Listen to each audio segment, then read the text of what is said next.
नमस्कार साथियों, स्वागत है आपका। मैं जर्नलिस्ट रघुवीर सिंह आज आपको लेके आया हूँ हिसार के सिविल हॉस्पिटल के अंदर, जहाँ पर पिछले 5 दिनों से एक परिवार जो है वो धरने पर बैठा है और उस परिवार के साथ एक समाज, पूरा समाज जो उस परिवार से जुड़ा हुआ है, उस दर्द से जुड़ा हुआ है, वो यहाँ पर मौजूद है। और पीछे आप देख रहे हैं जो पुलिस की एक लंबी कतार देख रहे होंगे, पुलिस का जमावड़ा देख रहे होंगे। ये पुलिस का जमावड़ा सीएमओ जो हॉस्पिटल है, सिविल हॉस्पिटल है, उसके सीएमओ ऑफिस के बाहर ये पुलिस का जमावड़ा। और आपको मैं अभी दूसरी तरफ का नज़ारा भी दिखाता हूँ, जहाँ पर जो धरना प्रदर्शन चल रहा है। धरना प्रदर्शन क्यों चल रहा है उसकी जानकारी को तो आपको होगी, लेकिन अब मैं आपको इस डिटेल से एक एक चीज़ के बारे में जानकारी देने के लिए आज यहाँ इकट्ठा हुआ हूँ। और मेरे साथ जो साथी हैं वो यहाँ पर इस मामले से पिछले लगातार 5 दिनों से जुड़े हुए हैं। सबसे पहले हम मनोज जी से बात करते हैं। नमस्कार मनोज जी। नमस्कार सर, सबसे पहले तो हमारे दर्शकों को ये बता दीजिए आखिर 14 तारीख को जो घटनाक्रम क्या घटा था, क्योंकि हमारे दर्शकों को अभी तक पूरी घटना का एक ही सिलसिलेवार नहीं पता है।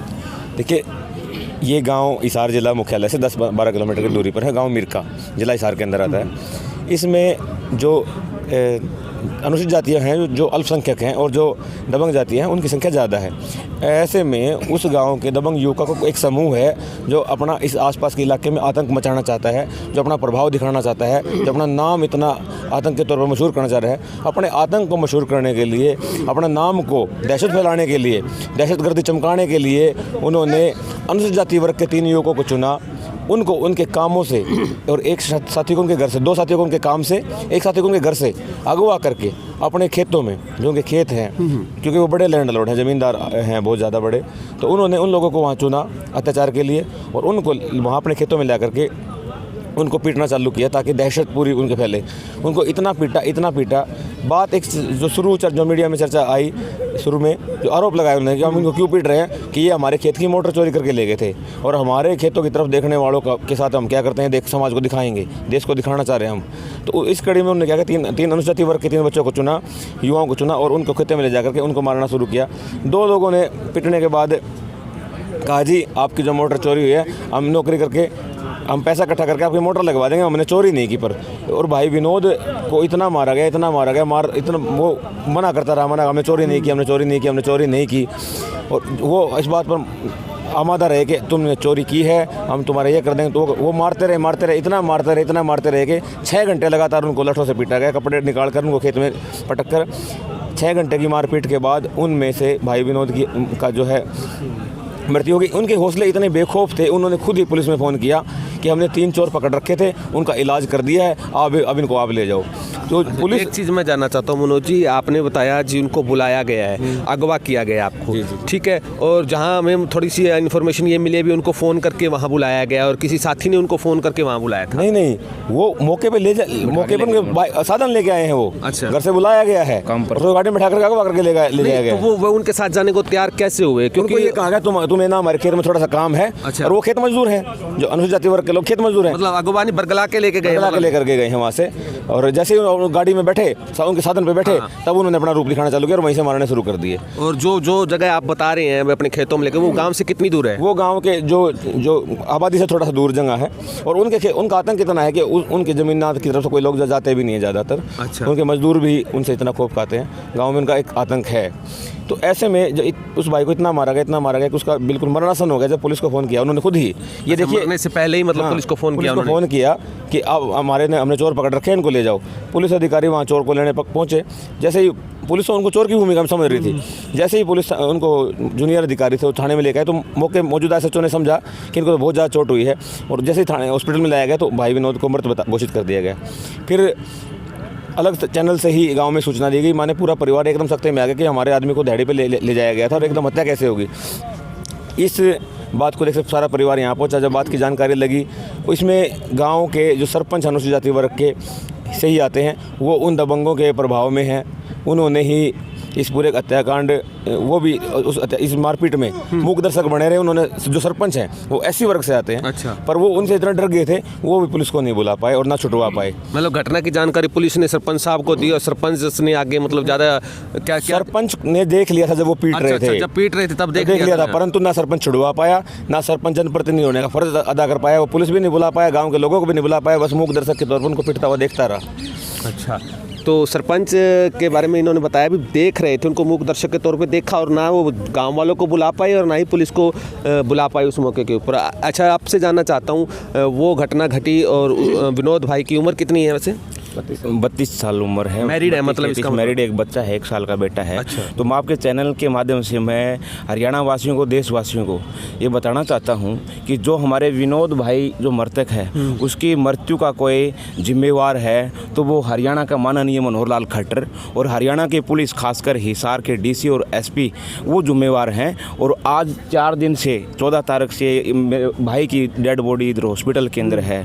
और जो लोग इस देश से जो जिम्मेवार हैं, जो यहाँ का मुख्यमंत्री है, यहाँ के एमएलए एमपी हैं, यहाँ के एसपी डीसी हैं, वो इसको न्याय न दे करके, इस लंबा खींच करके और जो दोषी आदमी हैं उनको भागने का मौका दे रहे हैं। और ये हमारा भाई आज इधर न्याय के लिए, जो बहन है उसके भाई मरा है, उसके 1 साल का बेटा है, उसकी मिसेज है, दिन रात इस ठंड में माइनस टेम्परेचर के अंदर इधर धरने प्रदर्शन पे बैठे हैं। तो मैं आपके चैनल से प्रार्थना करता हूँ कि मेरे समाज के नौजवान साथियों, घर से निकलिए, आपको बार बार घर से उठा करके मारा जा रहा है।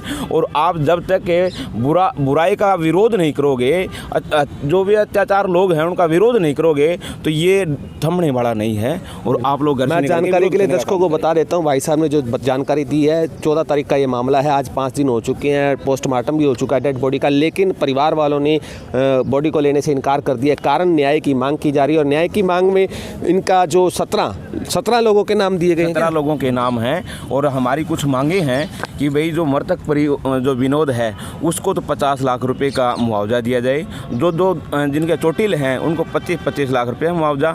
मृतक के जो मिसेज है उसको सरकारी नौकरी दी जाए और उसको ऐसे लाइसेंस ही, उसके परिवार के जितने भी 18 साल से अप हैं जो एलिजिबल हैं उनको गन लाइसेंस दिया जाए। गांव में भी हमारे पुरानी घटना है कि मिर्जपुर के अंदर हमारे लोगों को आग लगा के जला दिया था सरेआम। तो अब भी हम भूले नहीं हैं, वहाँ पर भी ऐसा अंदेशा हो सकता है। तो मैं शासन प्रशासन से प्रार्थना करूँगा कि वहाँ पर सुरक्षा मुहैया करवाई जाए। हॉस्पिटल में 2 भाई हैं जो आई विटनेस भी हैं उस घटना के, वहाँ पर भी मतलब चाक चौबंद किया जाए। वो किसी भी घटना को अंजाम दे सकते हैं। जब हमारे भाइयों को उठा करके मार सकते हैं तो वो मतलब जलाना तो उसको छोटी सी चीज़ है।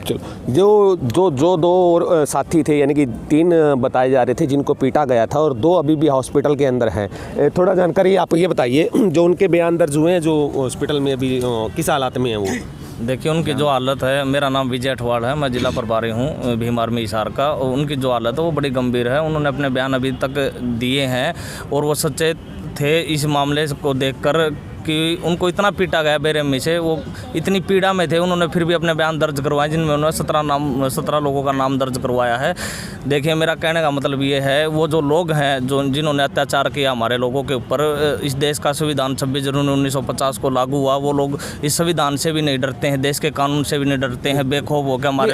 आपने एक जिक्र किया 17 लोगों का, 17 लोगों के नाम उन्होंने गिनाए। क्या वहाँ पीटने वाले 17 लोग थे? जी, 17 लोग थे और देखने वाले बहुत लोग थे जो कि देख रहे थे उनको। 5-10 लोग और थे देखने वाले, जिसमें सरपंच भी वहाँ पे मौके पे पहुँच चुका था। उनको भी नामजद किया है? हाँ जी, उनका भी नाम लिया है? उनका नाम नहीं लिया है, लेकिन ये बोला गया कि सरपंच वहाँ मौके पे था। उन लोगों को रोका गया कि सरपंच की तरफ से रोकने की कोशिश भी नहीं की गई और वो लोग बेखौफ होते उनको मारते रहे। और इतना बेरहमी से पीटा गया कि मतलब जब तक उसकी जान नहीं गई, जब तक उसको छोड़ा नहीं है। बिल्कुल, बहुत ज़्यादा बेरहमी से पीटा गया, जिसकी वजह से उस शख्स को अपनी जान से हाथ धोना पड़ा। अब हम जो फिलहाल जो मामला चल रहा है, हमें जिस घटना के ऊपर ये सारा जो अभी फिलहाल धरना चल रहा है उसके बारे में हमें जानकारी मिल गई है, लेकिन अब की हाल फिलहाल की स्थिति क्या, प्रशासन की तरफ से क्या कहा गया है और जो संघर्ष समिति है वो क्या डिमांड कर रही है और क्या किसी में सामंजस्य कुछ बना है, नहीं बना अभी तक? सर, प्रशासन की तरफ से हमें ना बस सिर्फ और सिर्फ यही मिल रहा है कि आश्वासन आश्वासन आश्वासन। उस आश्वासन का हमें क्या करना है सर? हमारी जो मांगे थी, हमें 25 आर्म लाइसेंस चाहिए थे, 50 लाख रुपए जो मृतक की वाइफ है उसको चाहिए थी, एक पक्की नौकरी थी, 2 लोगों को जो चोट लगी हुई है उनको 25-25 लाख रुपए और डीसी रेट पे नौकरी। तीसरी हमारी मांग थी कि 17 लोग जो हैं उनको तुरंत प्रभाव से गिरफ्तार और उनके परिवार को सुरक्षा मुहैया करवाई जाए। ये 6 से 7 डिमांड्स हमारी प्रशासन को थी। लेकिन कल एसडीएम साहब आए हमारे सुबह मिलने के लिए, शाम को मिले हमसे और हमसे बोले कि आप लोगों की इतनी मांगे हम डिस्कस करेंगे, जो हमारे हाथ में होगी वो हम रखें, आप लोगों को अलाउ करेंगे, जो हमारे हाथ में नहीं है वो हम सरकार से डिस्कस करेंगे। बट मुझे लगता नहीं कि जो एसडीएम होते, जो इतने बड़े नुमाइंदे हैं सरकार के, जो प्रशासन के, वो शाम के 6 बजे आके बोलते हैं कि कल मैं आपसे 10 से 11 बजे मिलूँगा, लेकिन उनको आज इतना टाइम नहीं कि वो हमसे 10 से 11 बजे, आप टाइम देखो सर कितना हो गया, अभी तक आए नहीं है, अभी तक आए नहीं है। और देखो तमाम साथी पुलिस वाले हमारे लिए इतने खड़े कर रखे जैसे कि हम यहाँ पे आतंकवादी हो। अरे न्याय की मांग करने वाला आतंकवादी नहीं होता, अपने आराम से धरना प्रदर्शन कर रहे हैं। इनके लिए शर्म की और डूब मरने की बात है। हिसार का एसपी, हिसार का डीआईजी, हिसार का डीएसपी, ये सब लोग क्या कर रहे हैं, ये अपना पल्ला झाड़ रहे हैं, लेकिन जो बातें हैं ना उसके ऊपर फोकस नहीं कर रहे। अभी फिलहाल 17 नाम जो बताए हैं, गिरफ्तार कितने हो चुके हैं? गिरफ्तार उसमें से सर बोल रहे हैं कि कल बोलेंगे 4 गिरफ्तार किए हैं, आज अपडेट आएगी 4 लोगों को और उठा लिया गया है। 8 मतलब 8 गिरफ्तार हो चुके हैं। 8 और 17 गिरफ्तार नहीं सर, और 4 लोगों को उठाया, 4 लोगों को राउंड अप किया गया है। अच्छा, 4 लोगों को राउंड अप किया गया है। लेकिन अभी ठीक है, जब तक हमारे पास में डॉक्यूमेंट्स नहीं आ जाते उस तक हम नहीं मानेंगे कि राउंड अप किया गया है, क्या किया गया। मतलब उन्होंने बताया है, बस आपको जानकारी मिली है? जानकारी हमारे पास जब तक लीगल या ऑथराइजेशन पर्सन से नहीं मिली आपको जानकारी है? नहीं। अभी क्या है कि जो एसडीएम ने बोला कि 4 है, इतने बड़े अधिकारी बोल रहे हैं कि 4 गिरफ्तार किए, तो फिर तो किए ही होंगे, बट फिर भी है ना, सुनने में ये आया भी एक दिन उन्होंने 5 बताए थे, अगले दिन वो 4 बता रहे थे। मेरी डीआईजी महोदय के साथ में उनके घर पे आवास पे बात हुई थी। मैं बता देता हूँ, मेरा नाम प्रदीप भानखड़ है, मैं डिस्ट्रिक्ट प्रेसिडेंट हूँ भीम आर्मी से, हिसार का डिस्ट्रिक्ट प्रेसिडेंट हूँ। मैं कल परसों डीआईजी महोदय से मिलने के लिए गया था। उन्होंने क्या कहा कि हमने 5 लोगों को उठा लिया है। अच्छा। लेकिन यहाँ पे तहसीलदार आगे बोल रहा है कि 4 लोगों को उठाया गया है, उसके बाद एसडीएम बोल रहा है कि 4 लोगों को उठाया गया है, लेकिन फिर ये चीज़ें गलत हो जाती हैं तो समस्या हो जाती है। फिर मैं ये आपको कहना चाहता हूँ कि आपके चैनल माध्यम से शासन प्रशासन की प्लीज मान जाए और थोड़ा सा बस, ठीक है, मैं ज़्यादा नहीं बोल पाऊँगा जब तक। ठीक है, एसडीएम साहब आ गए हैं। तो अभी फ़िलहाल जो है आपको पूरी जानकारी मिल गई होगी। हमारा प्रयास यही था भी आपको एक एक कड़ी की जानकारी सिलसिलेवार दी जाए, ताकि आपको इस मामले की जानकारी हो, घर बैठे आप अपने कयास मत लगाइए। इसको पूरी वीडियो को देखना और देखने के बाद समझना, और समझने के बाद कमेंट अवश्य करना भी इस मामले के ऊपर प्रशासन का रवैया क्या होना चाहिए और जो परिवार है उसका भी किस प्रकार से रवैया होना चाहिए। हमारे साथ जुड़े रहने के लिए आपका बहुत बहुत धन्यवाद।